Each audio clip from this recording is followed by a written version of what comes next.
bam bam bam bam bam bam bam bam. Keep it beefy. Welcome to the Bucket of Beef Show. Yeah, it's a beef train. All aboard on the beef train. All aboard on the beef train. All aboard on the beef train. Welcome to Beef Town.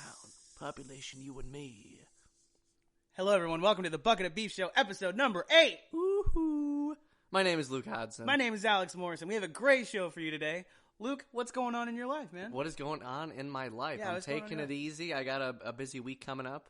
What are we doing this interviews and meetings about some fun artistic projects and auditions, and yeah, keeping at it. How about you? Yeah, I mean, kind of a similar boat, I think. There have been a lot of really fun opportunities coming up. The weather's starting to peak a little bit, so I've been getting out and about, doing some fun stuff. It is. The weather has been so nice recently. Yeah, which is not a good thing. I can taste spring coming. Well, it's March now. Yeah, I guess so. I'm not mortified yet. No. Give me 25 years. 25 years, and you'll be like, this is a problem. Damn, I knew I should have bought property in Omaha. Made a bunker. Yeah, exactly. Something to protect me. Yes. So, what do we have on the docket today, man? So today we're talking about two very special movies. One potentially a little more culturally relevant than the other. Absolutely. But I think some people could make the argument for the latter. Absolutely. We will be talking about two very fun films. Everything Everywhere All at Once and Kangaroo Jack. Yeah. So two very highbrow films. Yeah. Both very well received by critics, of course. Very much so. Yeah. So let's get into a synopsis for Everything Everywhere All at Once. Great. So off the cuff synopsis for I'm doing this one, right? No, I'm doing this one. Oh, you're doing this one. Jack. Never mind. Yes. Take it away. We're switching it up this time, gang. Okay. So here's my synopsis, and I'm not going to sound like a child. And this is actually going to be, this is going to be a really good synopsis. I'm ready. Okay. I have my sour gummy worms. Evelyn Wang owns and operates a laundromat with her husband and daughter. It's a very mundane life until one day, a version of her husband from a different universe comes and explains to Evelyn that she could be the key to saving the multiverse from Jobu Tupaki. Jobu Tupaki. Will Evelyn be up to the challenge? Will she save the multiverse in its entirety? Yeah. Question mark. And synopsis. Boom. That was boom. Greatly improved from the last synopsis. Very good. I had time to think about it this time. Excellent. So, for everyone that's listening in, I have seen Everything Everywhere All at Once. I think this might have been my third or fourth time watching it. Alex had never seen it before. Yeah. So I'm very curious to hear what you thought, Alex. Like any initial thoughts on the film, then we can kind of go into it sort of beat by beat. Yeah, I mean, I was very excited for this one because it was directed by the Daniels, and me and Luke have an affinity toward them for sure with their movie Swiss Army Man. It's just the way that they go about their action and comedy and their serious notes, their beauty. And when this came out, I don't know what happened. I just wasn't really able to see it. Mm-hmm. Just very busy at the time. But initial reactions, man, I mean, it was just as exciting as I expected it to be. Not any more, not any less. I had high hopes, and it definitely hit that ceiling for me, which is really cool in a great way. It's such a fun movie. It is such a fun movie. So fun and imaginative and goofy and complex. There's just so many things happening. Really quick offshoot from this film, and to talk a little bit more about the directors. My girlfriend recently told me that the Daniels also directed the music video for Turn Down for What? What? They did. Wow. The Asian guy that's dancing and has like the gyrating penis. Yeah. That is one of the Daniels. No way. Yeah. That's so cool. They're just kind of, I mean, anything they put their hands on is kind of going to be magic, it seems. Like, they just have a way of operating around this sphere of strangeness that, like, if you were to take any image from this movie and then just show it to someone, they'd be like, I have zero idea. What is happening? What is happening? Yeah, I mean, you got Swiss Army Man, which is also, I think, an underrated film, personally. I would love to watch that on the podcast and, like, talk, just because me and Luke like it so much. Really good. Everything Everywhere All at Once really is just an amalgamation of everything good about a movie. Yeah, honestly. It's so fun. Did you have a favorite fight scene in it? Because there's a lot of combat that happens in this one. There is a lot of combat that happens in it. I think the point where I was like scared, it honestly wasn't even a fight. It's when the Jobu Tapaki. It's when she first appears. When she first appears and takes on the cops, and I was like, okay, I mean, she's just like a little tiny gal. Like, she's not going to do much. And she turns one of them into confetti and then blows into a gun and turns it into bubbles or some shit. Into vape juice. Into she vape vapes juice, the yeah. gun. I was like, oh, no, this is not good. I don't know. As you guys kind of like know, at least from the 8 episodes that we've done so far, like stakes for me are very important, like when we watch something. So that moment for me was really cool. Also, the moment when Alpha Waymond takes the paper to try to give himself paper cuts, because it was just, I was like, ooh, no, to get into the fight. That was cool. Yeah, all the goofy shit that people had to do to connect to their multiversal selves was very, very fun. Yeah. Oh, also, okay, all right. My actual favorite fight is when they come out of the secret sex room. Oh yeah, and Evelyn gets the pizza skills, the sign twirling skills. I was like, imagine having a minimum wage job and using that to beat the shit out of everyone. It's so good. I worked in a pizza restaurant. I don't have remotely any of those skills. Well, she was thankfully connected with the best sign twirler in LA County. So she was all good. So what about you? What's your favorite fight sequence in this? I really like even just the first fight sequence that happens, because you're like, what is happening? Like, what in the world? That first time you watch it is just so fucking fun. The butt plug fight's really good. Yes. I think the butt plug one might be my favorite. That's excellent. Combined, like, you go from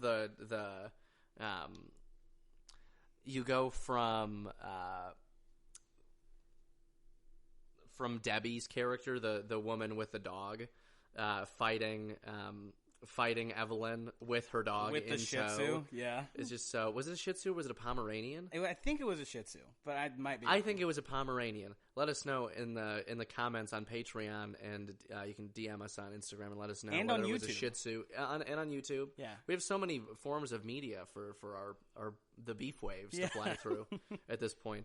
But let us know if it's a Shih Tzu or a Pomeranian. Yeah. What do you think of the cast with this? It was awesome. To be totally honest, I mean, Michelle Yeoh? Yep, Michelle Yeoh. She does a great job. I think everyone else is such a character, and it's not her fault that she is kind of like more of the lackluster character in this, to me. Personally, wow, I completely disagree with that. I feel like she does so much character work in this, like with all the different forms of her. And I mean, because you look at, but she's less zany than less zany. Yeah. I mean, you don't really see a lot of versions of her. Like the versions that you see of her are just kind of like her mind being transported into the body. She played that of rock, you know. She typed those words out herself. She ate that scene up. Oh my god. Okay, so let's kind of break it down. Let's break it down from the beginning, right? Mm-hmm. We jumped into fight scenes, so we can kind of breeze past those because this has such a wide array of metaphors and story that just kind of are very family oriented. Sure, yeah. You know what I mean? So it's a very small, big movie. It is, you know? A lot of it just takes place in that office building. Oh yeah, the entire movie takes place in the IRS office. Yeah. So we meet Michelle Yeoh, Evelyn, her husband Waymond. What is Joy? Joy, and they kind of all have a broken relationship with each other. Very honest and true to life. People just get busy and they get mistreated.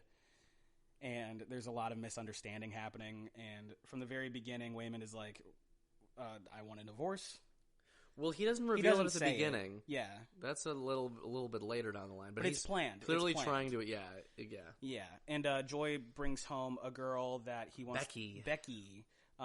Who Evelyn and Waymond are like familiar with, but they aren't... I don't think they're aware that they're dating until... No, they're aware.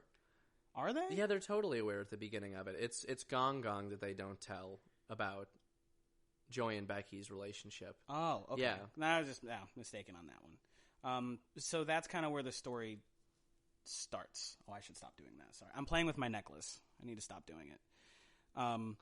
We go to the IRS office, and we're in the elevator going up to meet, what is it?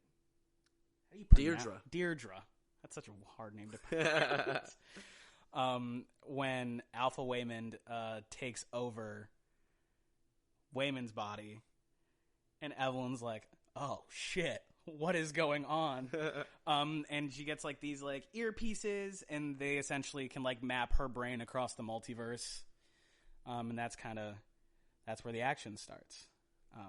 Yeah, we get to see her like first trying to split between multi-versions of herself, her being at like at her audit from the IRS, and her also being in that apocalyptic storage room. I absolutely basically love though how confused I was at first, like when it's like you don't know what the fuck is happening. Yeah, and like it just gets a piece of paper. It's like pretend you're in the closet. Close your eyes and think that you're in the closet, and it's like, is that how it works? And then like Waymond is like pulls a piece of chewing gum from under a table, and I'm like, is the power from gum? Like, I'm like, how does this work? I feel like it would have operated in any, like, if it were operated just, like, very much like, oh, I can press a button and go to any other universe in the multiverse, it wouldn't have been nearly as fun. Oh, not at all. No, all the weird shit that they have to do to get there is, like, excellent. The randomness Such is a beautiful. wonderful idea. Yeah. Yeah. I love Waymond so much. I think he might be my favorite character in this. It's, for this movie, it's between him and Joy. Just so kind. He solves his problems with words. Yeah. It's very good. Across, it seems, every universe. Almost every universe. Yeah. He has a way with working with people. Yes. For sure. It's so cute. I like sexy billionaire Waymond, too. Yeah. At first, I was like, oh, they're, like, together in every universe. And he's like, nope. This is not. You played with my heart once. This is not. Yeah. I'm not going to do this I like again. how separately they're the most successful versions of themselves. Yeah. Oh, my goodness. So, let's talk about Joy. A little bit. Let's talk about Joy. So we see two versions of her, basically, right, in this. Yeah. Correct in saying sure, that? Sure. I think. What did you think of the... God, I have... Jobu Tupaki version? Jobu Tupaki. I'm going to zoom in on this name, because I am just not going to get it. I love Jobu Tupaki.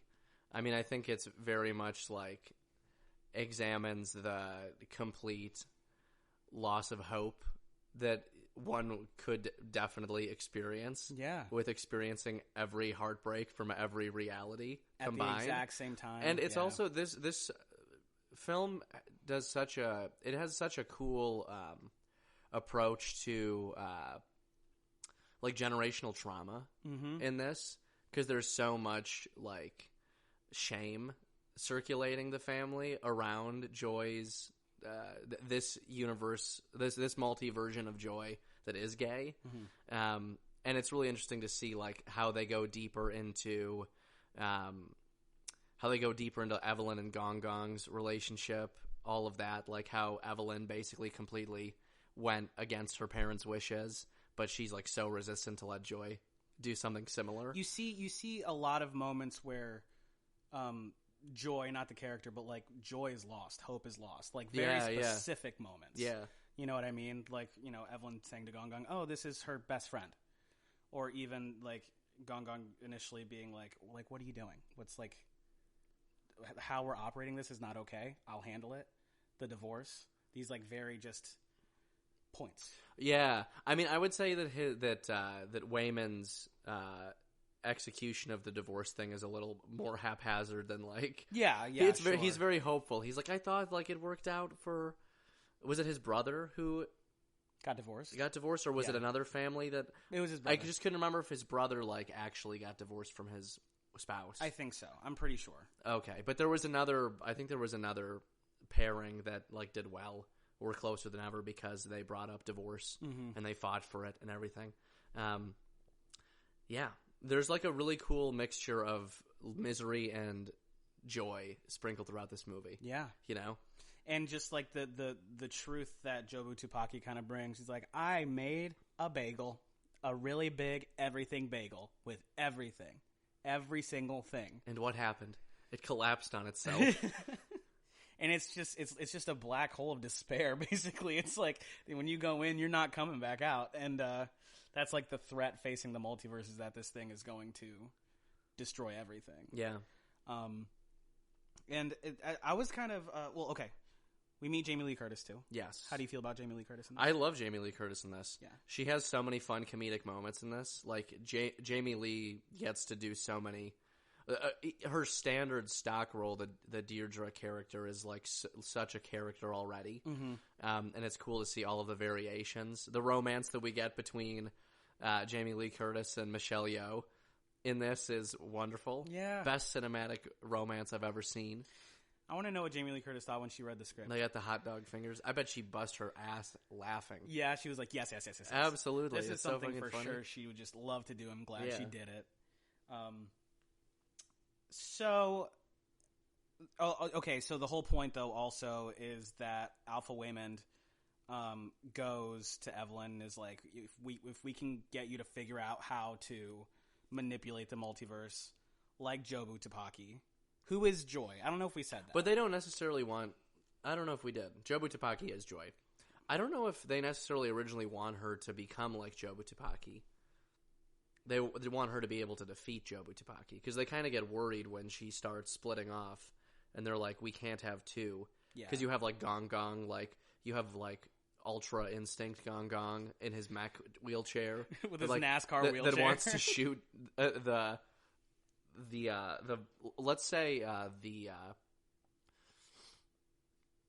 let's say like just the unremarkable versions of all these people. Yeah. Because these are like the base template. We'll call it the base verse. The base verse versions. This version is based as fuck. Yeah, exactly. of this family. Yeah. Yeah. But I mean, it does kind of... It just resembles The Matrix so much. This entire I know, and you kept concept. saying that, but I feel like it's so like even more like imaginative and like creative than The Matrix in every way. Not that like all love goes to The Matrix, of course. I'm sure without The Matrix, like something like this might not have ever existed. Maybe it would have. Yeah. But there is like the concept of the one. There's like the concept of taking paths. They have the moment where they're like literally in the office building running away from essentially an agent that was sent like as a viral agent from the multiverse. Yeah, that's fair. Like, but so yeah, she starts splitting off into like these different universes in her mind, and they're like, oh, her mind is gonna break, and they're like, oh no, she's different. They also explain, or Alpha Waymond explains that, oh man, I lost my train of thought. He explains that she is the most mundane person and that she doesn't do like anything. The reason she's so good at everything is because she's so bad at everything. Yeah. She's so bad at everything in her universe that she's better at everything in every other universe. Many direct alternate life paths that are more successful than her.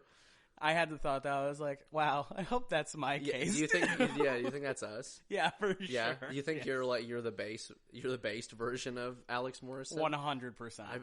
I wonder if I'm the based version of Luke Hodson. No, Luke, you're pretty good at most things. I'm like a mid. I'm like a mid multiversal. Yeah. I can't be mid. Feel like I have to be like bottom 20% still. Well, but there's just I hope that there are exceptional versions of me in the other multiverses. Yeah, but you're exceptional now. You know what I mean? Yeah. Kind. It's the truth. Shut up. No. I'm only nice sometimes. He's very nice. I don't want people to know that. Alex is the nicest person I've ever met. Don't say that. All right. I'm bad as fuck. Hey, hard as fuck. We gotta do what Waymond says. We have to treat people with kindness. Be kind. Stop fighting. And that's my favorite part of this film. I fucking love the positivity of Waymond. Oh my god. It transcends all hate and all confusion and all fear. Everybody needs to take a page from Waymond's book, for sure. Absolutely. What was your favorite universe that you saw in this movie? My favorite universe? I really like the Rock universe. Like, the first time that you see it, you're like, what the fuck is happening? And it was really fun. The first two times I saw this movie, I saw it in theaters. And it was really fun to see how, like, a packed theater responded to this film. And that would have been awesome. And every time the Rock thing came on, people like just didn't know what to do with themselves and inevitably burst out laughing. It would go from like bursting out laughing to like quiet contemplation because the Rock dialogue is so good. Yeah, it's very good. I think my favorite universe is... Oh, no, my sorry. favorite universe is Rakakuni. I was about to say, it's the Rakakuni. Yeah. So I'm just laughing at the There's name. just so many, like, small jokes that appear, like, near the beginning and the middle of this film that end up being, like, huge fucking deals. Yeah, and yeah. it's so fun. Oh, my God. And honestly, not even that the Rakakuni thing, like, was even a big deal at all. Like, they just made it work. And I love this movie for it. God, that's amazing. God, that was so good. So yeah, the Rakakuni was my favorite. I also love that Rakakuni. that Rakakuni was like a practical effect. Yeah. Like it was just a puppet for Rakakuni. That was excellent. Also in that universe, everyone can operate anyone using their hair. Because I know, yeah. Evelyn jumps on Homie's head and is like, starts controlling it. They control each other. It's very cute, actually. It is. I love also the Pinky Kung Fu Evelyn was really good. Yes. When she like breaks she gets trapped by Alpha Gong Gong, and she breaks off the legs of the chair with her pinkies. That's so good. So yeah. So back to like just like the mainline story. Jobu Tupaki grabs Evelyn and is like, I don't want to kill you. I just want someone to see what I see. Mm-hmm. And so she takes her to the Everything Bagel and is like, just look inside. Just look inside. Tell me what you see. And she's just overwhelmed and consumed. And honestly, it's never really said what she's overwhelmed or consumed by. But as Joy kind of explains, it's like you're just kind of a part of every universe, but you only get glimpses of the bad stuff and you can't stop the bad stuff. It just happens. And you will always be just like a passive character in any life that you are in. And that was really sad. Yeah, that is very sad. Because I think even in one universe, and you know, you can think in your brain, like, I'm just a passive ass person living this life and I have no control. And that's just something that I was very like, damn. Like, I'm not going to say I like heavy relate to it. I'm not like, woe is me or anything, but like you can and you're, you know. For sure. But I feel like that's why this is such a good, like, this whole film is so analogous for life in general too. Because there's constant good, there's constant bad. Obviously, there's constant bad more frequently for some people than others. Yeah. And some people get more good than bad compared to others. But in the grand scheme of things, it's kind of... Sometimes it can be hard not to feel like a passive piece in your own life. Yeah. You know? You know what someone asked... And this is off topic a little bit. Someone asked me this the other day. I didn't pose this question to you, but this question was posed to me as we all kind of operate within opposites. So... This person explained it like she is rage and peace. Those are her opposites in her life that she feels are like the things that make her up. So what do you feel like in your life are your opposites, like your duality? Oh, I don't know. Because mine was like joy and like cynicism. Joy and cynicism. Those are really good for you. Because yeah, I think I am a joyful person, but then some days I'm like, what are we doing? Like, you know? I don't know. Maybe like patience and compulsion. Yeah, are mine too. I don't know. Yeah. You are a very patient guy and also oddly compulsive. This man's a menace sometimes. Boo boo ba boo bee. There's just been lots of moments of general life contemplation, and this movie was very helpful in that. Yeah, I love this film. This movie always makes me feel good. Yeah. At the end of it.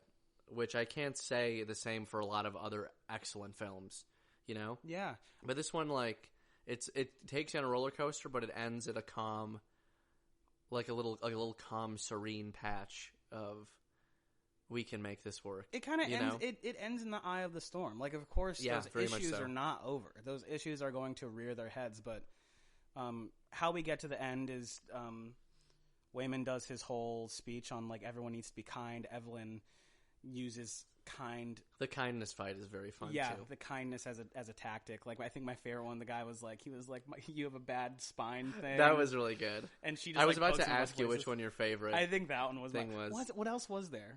There was she had the ball gag for the one guy that was into BDSM. Yes. There was the guy who was kind of like creepy around Evelyn because he missed his wife. Yeah. Who she sprayed her perfume on. Right. It made him feel better. Yeah. Those were the main ones that I can remember. I think my favorite then for sure was the spying guy. He's like, "Thank you." Yeah, that one was really good. Yeah, and I love how it constantly like cuts between like the universe that they're drawing from and the like the base version of themselves. That's like harnessing that power. It's very fun. It is very fun. And then, Evelyn kind of has like an important lesson where like Joy goes in and she's like, "I'm not going to stop you. Like I can't stop you. I have no right to stop you." And gives her the opportunity to go in and kind of come back if she wishes. Mm-hmm.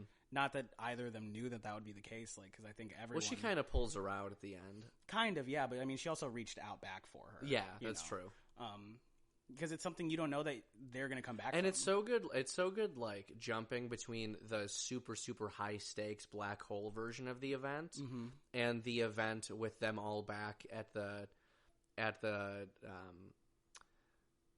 dry cleaners or the laundromat during the Lunar New Year. Mm-hmm.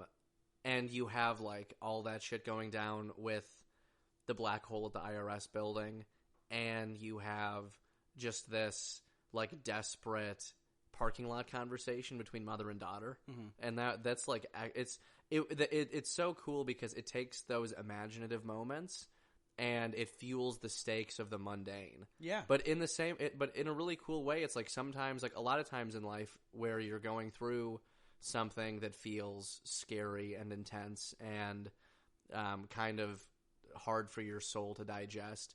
Like the stakes sometimes do feel like you're like there's a black getting hole pulled out from a black hole. You know really, what I mean? Yeah, like, absolutely. That has really cool, like, overt imagery for the challenges and tribulations of just normal, non-multiversal life. Yeah. You know? Absolutely.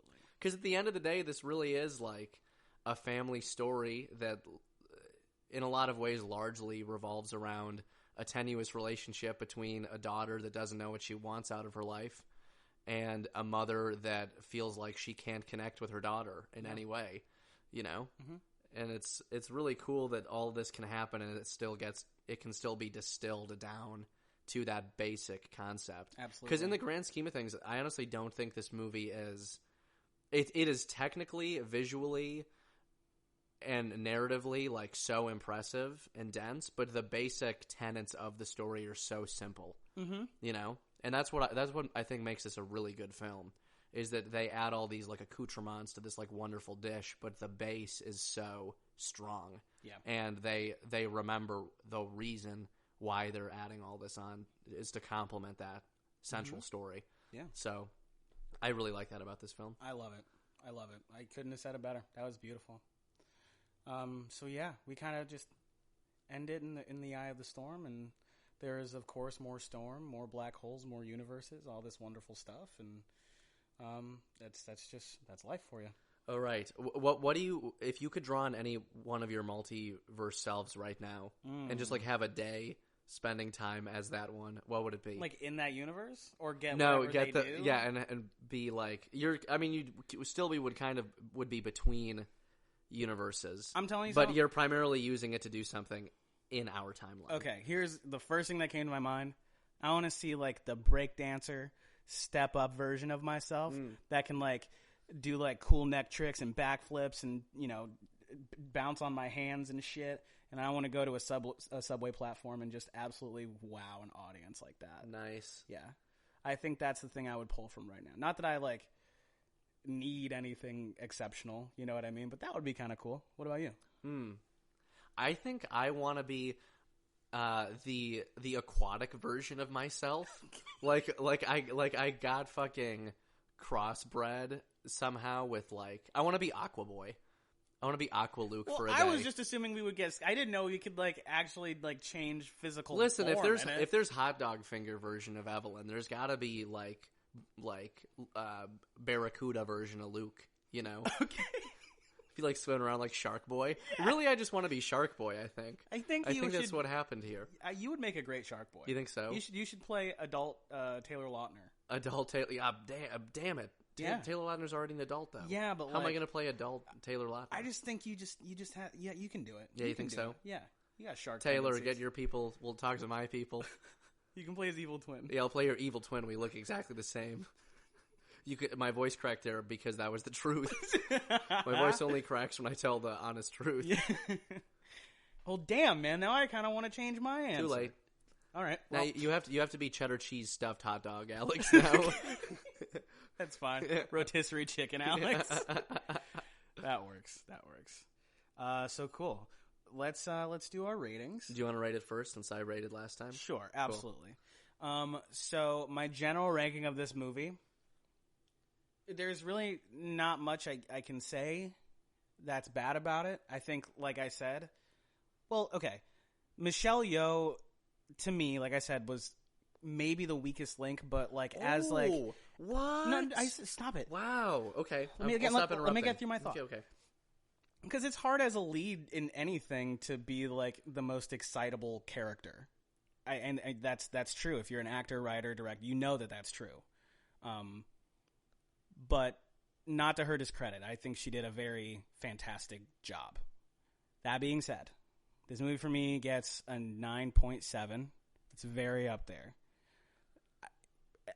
Fuck it, 10 out of 10. I'm giving it a 10 out of 10. Would you have wanted Michelle Yeoh to do anything different, or do you think that's just a circumstance of the screenplay? I think it's a circumstance of the screenplay. I think if we could have seen her as the other versions of herself instead of like her mind being transported to those universes, I feel like we got to see that kind of seeing, but not like enough. It's though. like little small versions. Yeah, especially because you don't get to see like her be like how Alpha Waymond is there for like scenes on scenes where it's just him in the same world as her. Or Joe Utapaki where she's just So that's fair. That would have been kind of cool to see. And if there's a longer version of that movie, you bet your ass I'm strapping in. There actually is an extended version of the film that I haven't seen yet. We should have watched that one. I'm gonna buy that, I think.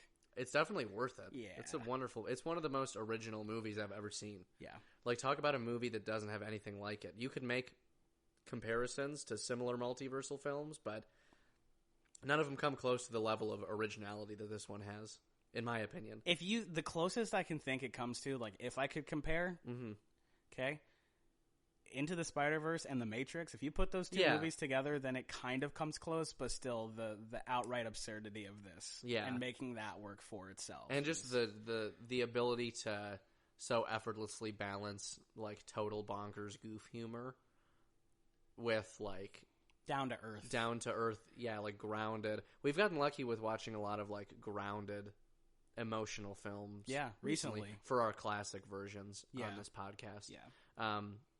It's been great. So you give it a 10 out of 10. I'm gonna give it a 10 out of 10, and I'm very excited to watch the extended version. Beef score, we watched a TikTok recently. We did. Watched a TikTok recently where this guy's like, there are $10 million worth of beef in this warehouse. Best steaks in the country. And I think it's one of the best steaks in the country. I agree. It's worth all $10 million. I would put this movie against most other movies. So it's just $10 million worth of beef, baby. Yeah, definitely. Your turn. For me, it's a super high score. I give it I'll give it a 9.7.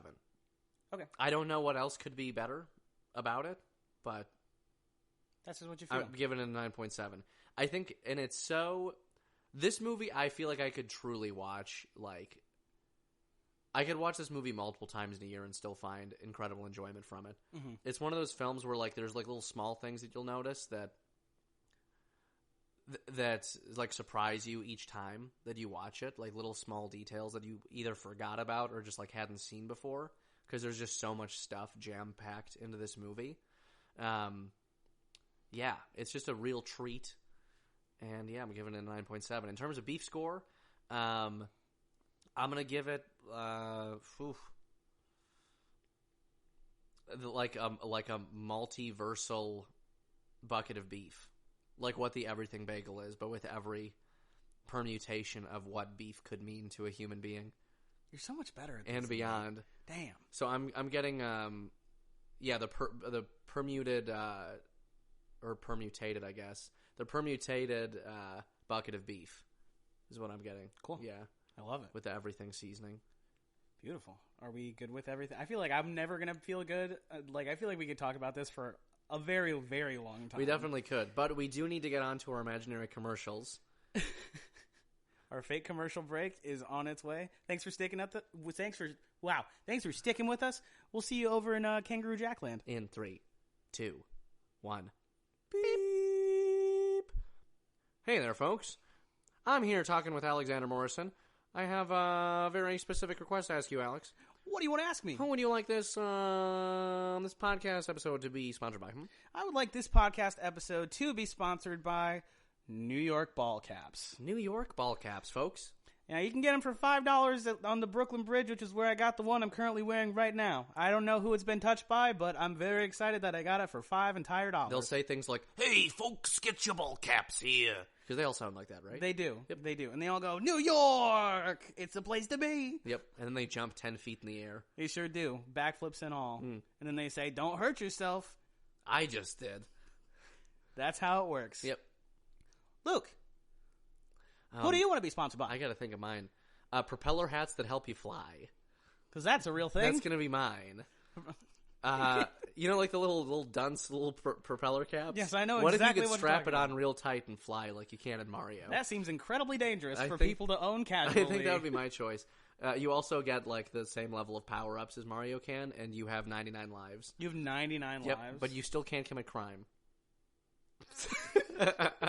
Or else you lose every life you've got. You get multiple life sentences. I feel like it should also include like a flotation device or like a big bubble suit that would I want the base propeller. No knee protection. No knee protection. You just got to be really skilled. Like when you see videos of people that don't know how to use those water propelled jetpacks.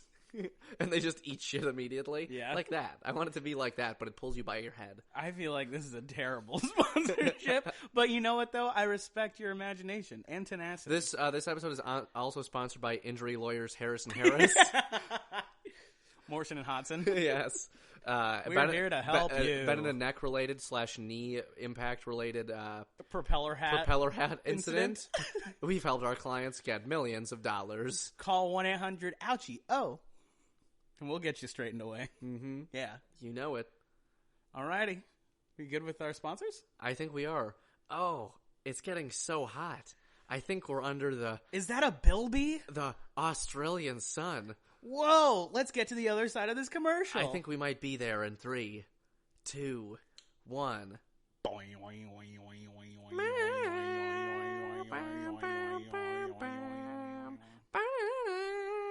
Even though it's kind of Western, but Jack. Kangaroos. Hold on, I'm switching tabs. So Luke, so I'm supposed to talk about something because Alex isn't prepared for Kangaroo Jack. Listen, I'm in charge of making sure we can see the cast list, and I'm trying my best. What do you think is the largest kangaroo that you could defeat in single-handed combat? Like in terms of height? Like height and weight. Height and weight? Yeah. I could take on, for sure, for a fact, 100%, a 6-foot-tall, 275-pound kangaroo. Wow. Someone set that up. If we can do it ethically somehow. If we get a kangaroo that like has a paycheck and I think all I gotta do is hop in the pouch and start just absolutely hitting little jabs. What if it's a male? It has to be a female kangaroo? No. If it's the male kangaroo, then I'll just grab its tail and hold on for dear life until it gets tired. Wow, that's a brave attempt. I could do it. Have you seen how strong they can hold their entire body weight up with their tail? I can hold my entire body weight with my feet, so I don't really understand. I mean, so what? We're just comparing. I think I could beat a 60-pound kangaroo. No, you would mangle a 60-pound kangaroo. I want to know I can for sure win to the death. Well, okay, so we used to live in Detroit. You go to you see all those kangaroos hopping around. Well, listen, the city streets, look, they're down not the Cass even corridor. They're not even like behind a cage. They let you into their enclosure, and they're like, "Hey, if they walk in front of the trail, don't just stop moving and stand still." Those are also small kangaroos. Some they of are them not are full small size. They're like all 60-pound kangaroos. Listen, all I'm saying, if I had a box of popcorn and like an icy in my hand, and like this kangaroo walked in front of me, I could take it. I'm 100% certain. That's not a 270-pound, 6-foot-tall kangaroo. Excuse me. If it was a 6-foot-pound, 200 Do you think you could beat 6-foot-tall, 270-pound kangaroo, I could beat it with an icy and a popcorn in my hand. Do you think you could beat 6 foot tall, 275-pound man. No, because they have thumbs. Oh, I see. The second someone grabs my But nostrils the or my kangaroos that like earlobes, literally gut people with their feet. not the same thing. It's not the same. No, Different animal. absolutely. Okay. I could take them. So all that suffice to say, we're talking about Kangaroo Jack. Kangaroo Jack. All right, Luke. It's synopsis time. Oh my God, I'm gonna need to look at the names here. I'll even make them bigger for you because I'm a gracious host. All right, perfect. Tag team duo: Charlie Carbone and Louis Carbone.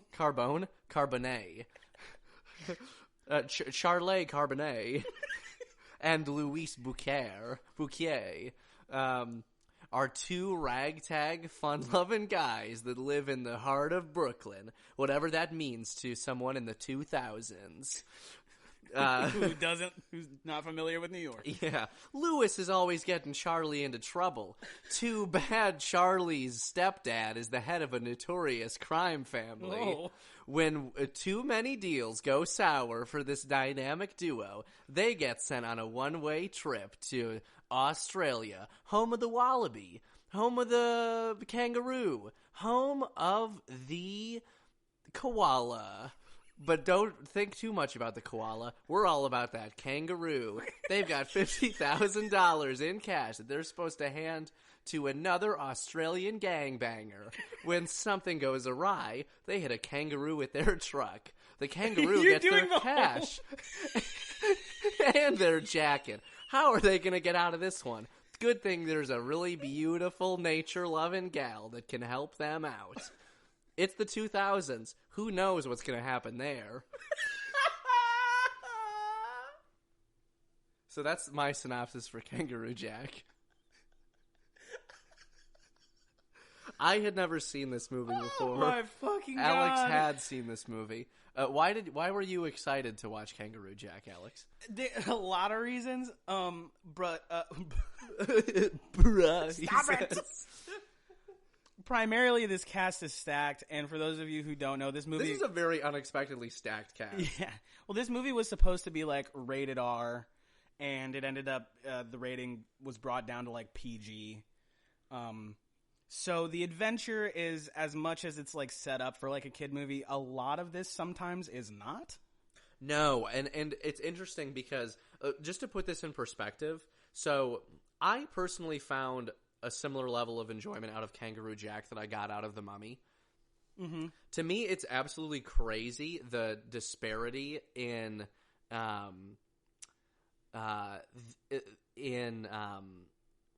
review quality between Kangaroo Jack and The Mummy. Yeah. Like, The Mummy has, like, what, a 70% or a 60-something% on Rotten Tomatoes? Kangaroo Jack has an 8. It has an 8% on Rotten Tomatoes. It's a splat. What does it have on IMDb? It's a 4.5 rating on IMDb. Yeah. It's a little kinder than Rotten Tomatoes. But it kind of makes sense because, like, if you look at it from the lens of, like, this was advertised exclusively as a children's movie, it totally misses the mark. Yeah, absolutely. For sure. Absolutely. But for two goofballs like us, man, oh man. It was perfect. Oh, man. Initial thoughts, buddy. Christopher Walken surprises and delights in this film. He was in his bag in this era because he did this and then The Country Bears. Oh, what? Where he just is like this kind of conniving, evil, just weird things to say. Like, I don't know. He's really good in this. The chemistry between Jerry O'Connell and Anthony Anderson is also exceptional in this movie. Yeah. This movie would be nowhere near as enjoyable as it is now without the chemistry of these two guys. Absolutely. Honestly, there were so many aspects of this film that I think I could have found absolutely unforgivable that made me feel fine about them because the chemistry between all of these actors was good. Yeah. Like, they had excellent chemistry. Like, Estella Warren was great in this film, and they do the same kind of shitty, like, 2000s things that they do to female characters in movies, but they just all share, like, this really good chemistry and camaraderie throughout the film that I'm kind of, like, I felt like my resistance to it was weakening somehow throughout it. I could tell because... This is another case. Oh, sorry, I'm interrupting. It's okay. No, I was just gonna say, like, we were watching this, and anytime Lewis fucked up, initially Luke was like, Jesus Christ. And then he kept messing up and he was like, Lewis!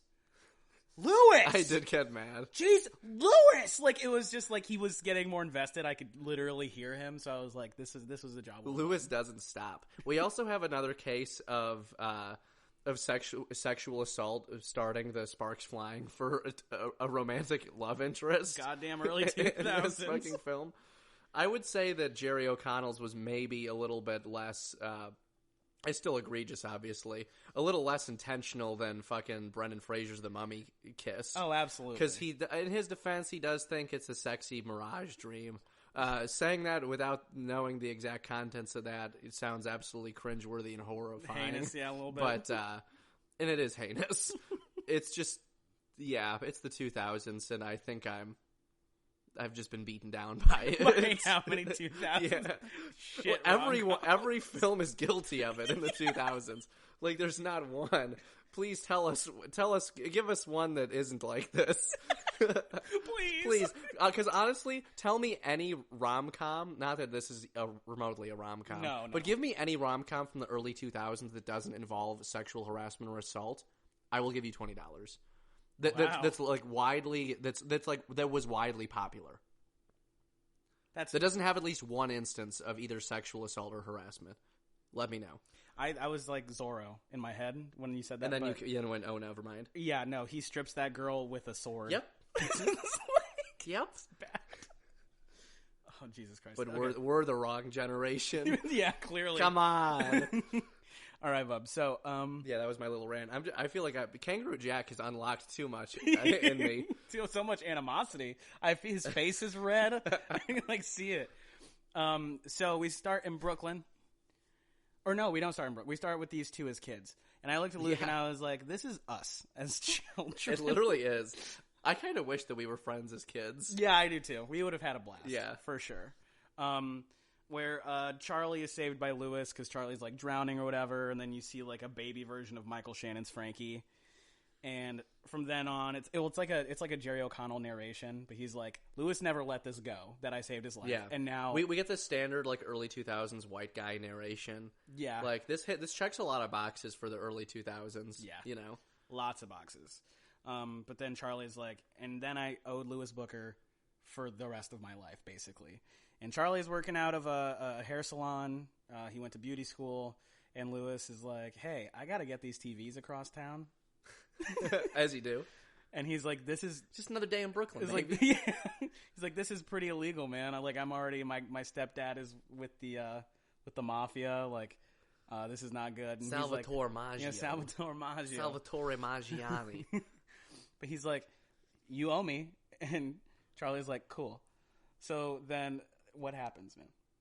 Yeah, it's the truck's hot. It's a stolen truck, and they go on this crazy car chase. Destruction ensues.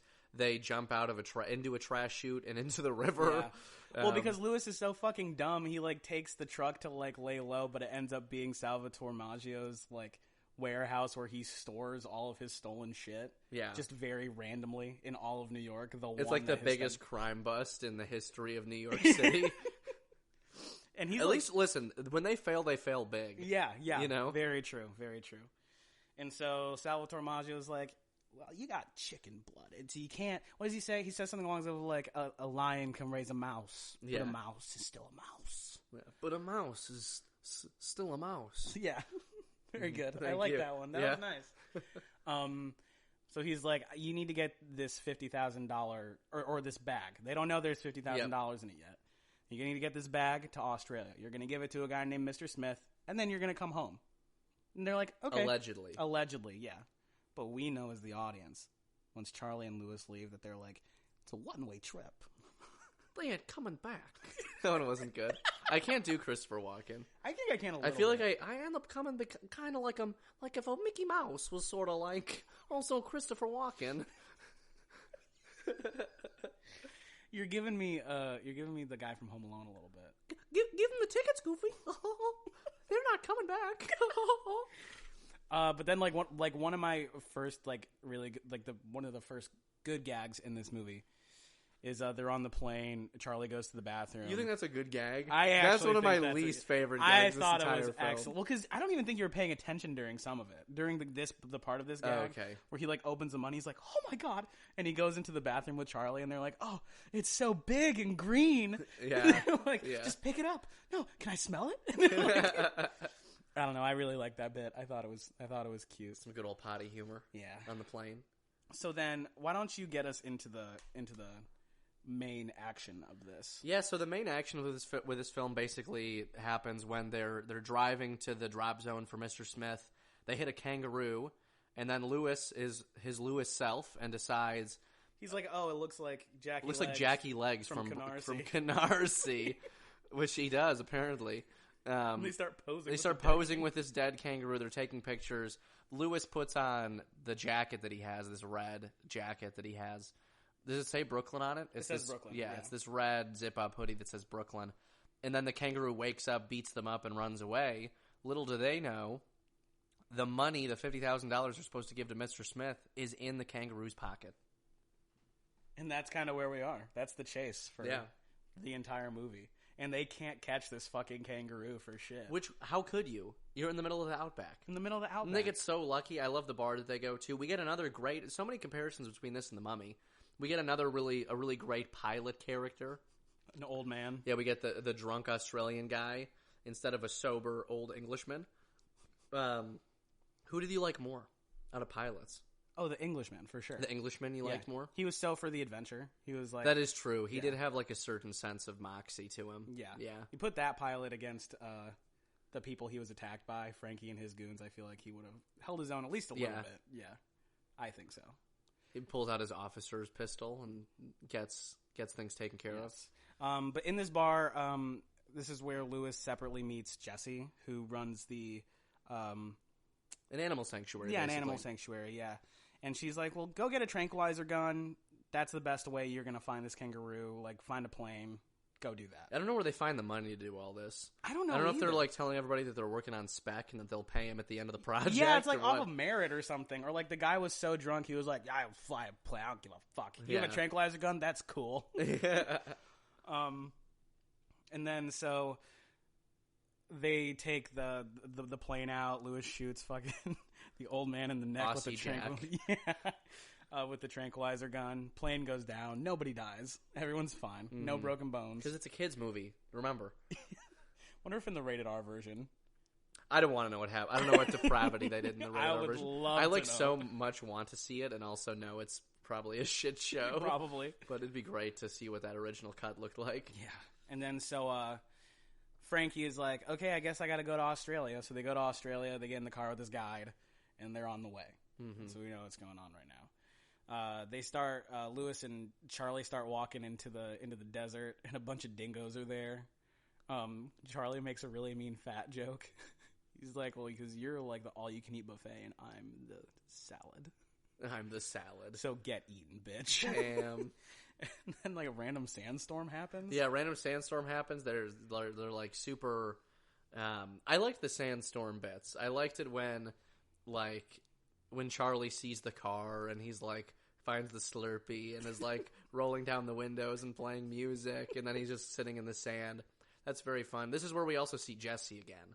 Yeah, this is Jesse appears in his Mirage. He grabs her boobies. He grabs her boobs. He gropes her. And then I think she knocks him out, right? Yeah. She knocks him. Mm-hmm. Knocks him the fuck out. And this is when the weird hallucination happens.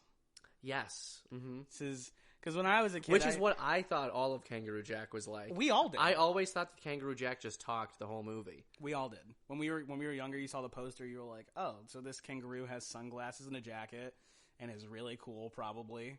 But no, it's actually a very terrifying hallucination that happens for 2 minutes and actually terrified me as a child. Really? Oh, very much so. Dang. He's just too close to the camera. Oh, yeah. It's like when he's like, oh, it's hard to fit my... Nice! And he like slams his little paw on his face or whatever, starts singing Rapper's Delight.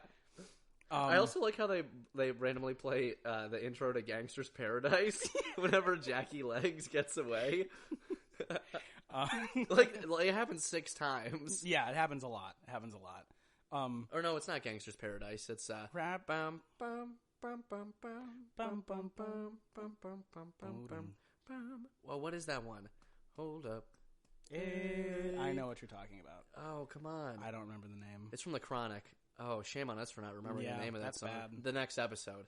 Yeah. That's what it is. But yeah, the scary part of that is when it's like Christopher Walken's like, "You have chicken blood," and Jackie Lane's like, "Oi, chicken blood," and they're all like, "Chicken blood, chicken blood." Like that's low-key that scary. is a little creepy. So yeah, we get back and Jesse's like, "Yeah, I'm gonna help you guys find this kangaroo for $2,000." Also, I'm in love with you now, Charlie. I'm not sure that even happens though until they take random, a bath. They together. take the bath together in the beautiful oasis thing, and maybe they're just like, whatever. We're in the fucking woods. Why not get a little freaky, Which I guess I can understand. Yeah. It just happens very quickly. Yeah, it's like unnatural. It did not feel right at all. Yeah. They wake up from that though, and they're surrounded by the Australian hunter, Mr. Smith. And this is when Charlie's like, I'm gonna grow up. And also, we learn in this movie that camels are superior to everything else. Again, to cars this time. Camels. There's so many weird comparisons that I can make between this movie and The Mummy, because camels are they're the alpha and omega in both of those films.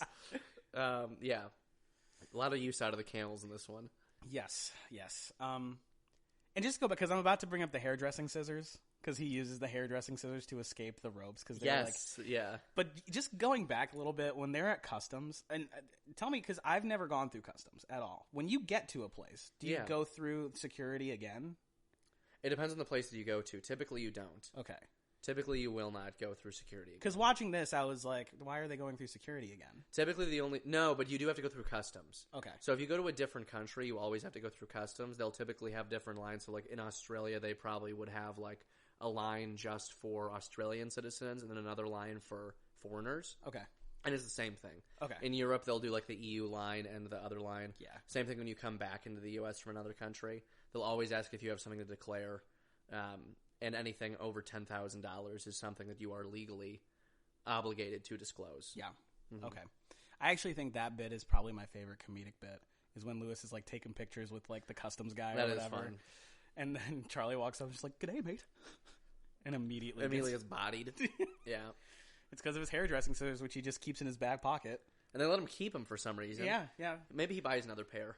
Maybe when they get the... There's no way they're just letting him go back with that. Yeah, it's very strange. So he uses his hairdressing scissors to cut loose the ropes. Yeah, the ropes that they're tethered. Good thing to. they're made out of human hair. Yes, and he steals a That's gun. actually why the mob gave him his hairdressing place. I think because they're using the hair clippings for nefarious purposes to make rope, specifically binding rope for hostages and BDSM and things like that. Wow, that's a hot take, man. Yep, cool. I like that. It used to be rated R, man. Yeah, you're absolutely right. Mm-hmm. So they escape. They get back to Jesse. Frankie's there and is like, "Hey, kid, go along." And he's like, "Oh, thank God you're here to save us." Because Charlie's so smart. Lewis is so smart. Mm-hmm. He's so smart. He's like, "No, you idiot. We're here to kill you. We're here to kill you. Take that money and go home." I do like that the stepdad had them pay for their own hitman. Yeah. That's really fun. Yeah, it was very good. So then a big chase ensues. This is where we talked about the camels, because the camels are very fast and can beat all cars. Yes. Lewis falls off a cliff. Mm-hmm. Which actually, for me, it was intense. It's kind of intense to watch. It is, for sure. Yeah. Yeah. As much as Lewis constantly fucks up. Yeah. You do want to see that fucking guy be okay. Yeah.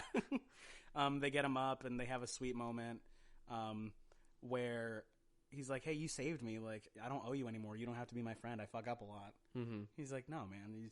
You save me all the time." Yeah, that was sweet. Yeah, it hits you with the unexpectedly deep, thoughtful moment from the main protagonist, just like every other early 2000s film. Yeah. Then they're all good. They're all good. But we see you laughed really hard when we saw Jackie Legs, his family. Yeah, that shit was hilarious. The baby Roo. That shit's hilarious. And the wife. You were like, "Whoa, a twist." It was so funny. Charlie gets kicked again. Uh-huh. And that's kind of where we are with this movie. Yeah. And what do they end up? They end up getting rich because they like invest in something, and They take the 50,000 and invest in what? It's like a hair cream made out of. Oh, that's what it is. Yeah, they make the hair cream out of something. Yeah, kangaroo sweat. Yeah, I don't know. I don't fucking remember. But yeah, they get rich. They have a yacht. Bam, and all is good. And all is good. So what are your overall thoughts on this? My overall thoughts of this film is like, don't take it too seriously. It's goofy. I think if you like smoke a bowl and watch this, you'll have a good time. Like, but obviously, bear in mind it's like the early 2000s, so take with it what you will. There's probably some like, there's always going to be something that can annoy you and be like, yikes. Yeah, honestly, sure. But it's just the era, and is what it is, I guess. You know. At this point, from what I've learned in our few like early 2000s films that we've watched. Mm-hmm. But there is a level of enjoyment to be had at this film. Don't take it too seriously. If you like buddy movies, there's definitely worse buddy films than this. Yeah. For sure. Can I give it a rating, or do you want to give your honest thoughts and then I'll... I mean, my honest thoughts are pretty much just, I mean, it's very similar. Like, I used to watch this a lot as a kid, and I felt so cool watching it as a kid because I was like, this is for sure older. Like, this is meant for people older than me. Yeah. So it has a special place in my heart. I know it has like a following behind it too. Yeah, it definitely gives off like cult film vibes. Yeah, so that's really cool. Because it's just so like, it's kind of in a different pocket. Yeah. In terms of like buddy crime movies. Absolutely. Yeah. But we were joking while we were watching this. We were like, well, we should be playing them in the reboot. So my question to you is, how would you change this movie if we were in the reboot? It'd have to be rated R, first off. You want the rated R version of this? Okay. It's got to be rated R. And you don't need to have Jesse in as a romantic interest. Sure. You know? Absolutely. Yeah. Because what does she have to gain? Out of all, $2,000, you know what I mean? I guess. Yeah. That's it. What's Charlie have to offer this woman? Literally nothing. What are we talking about? Absolutely nothing. Yeah. She was like, I'm the expert on this. I found your kangaroo. Yeah. Money. Exactly. Like, that's all it should have been. Yeah. Like, I think there's a way to make Kangaroo Jack like Bullet Train.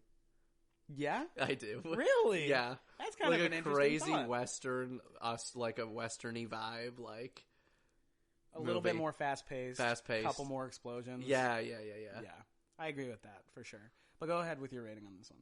I'm going to give this a 6.1. Okay, fair enough. I think it's fun. I think it's kind of a mid-film, but it's a good time with friends. Yeah.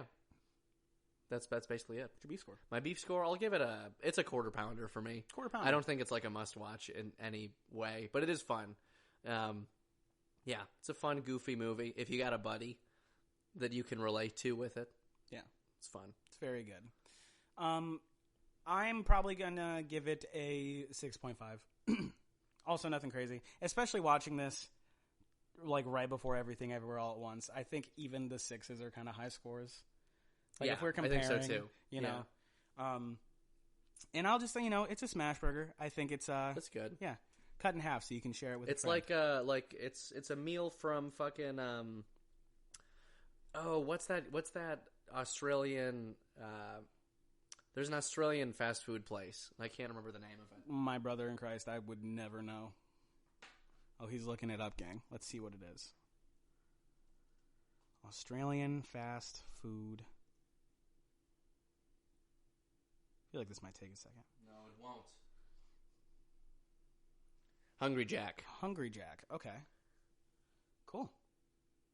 I like it. Mm-hmm. We go with Kangaroo Jack?